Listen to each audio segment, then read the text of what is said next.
আজ নয় কাল বন্ধু দেখা তো হবে। আমরা মিটিং করতে গেলে আমাদের কোর্টে গিয়ে পারমিশন চাইতে হচ্ছে। কেন? ভারতবর্ষে সংবিধান নেই? গণতন্ত্র নেই? কেন আমরা একটা আন্দোলন করতে পারবো না? কেন আমরা একটা মিটিং করতে পারবো না? আমরা ভদ্রতা করছি।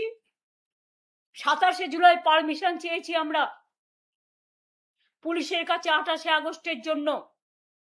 আজ পর্যন্ত পারমিশন পাইনি। কোনো জায়গায় মিটিং এ পারমিশন দেওয়া হচ্ছে না।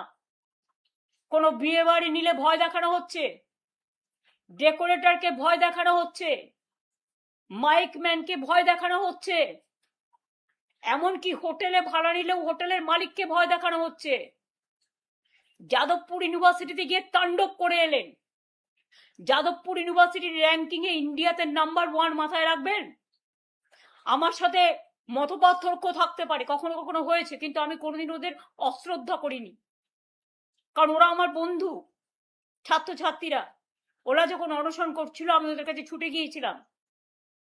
এবং আপনাদের মনে করিয়ে দিই, যাদবপুর ইউনিভার্সিটির এমবেমটা পর্যন্ত আপনারা নষ্ট করেছেন, বাইরে থেকে আগুন জ্বালিয়েছেন এবং বলছেন ছাড়বো না।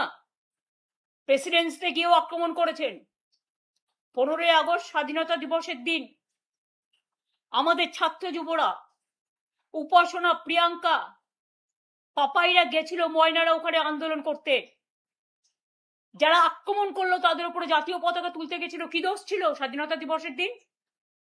শুধু বিজেপি একা তিরঙ্গা র্যালি করবে? তিরঙ্গা নিয়ে কোনোদিন আন্দোলন করেছে?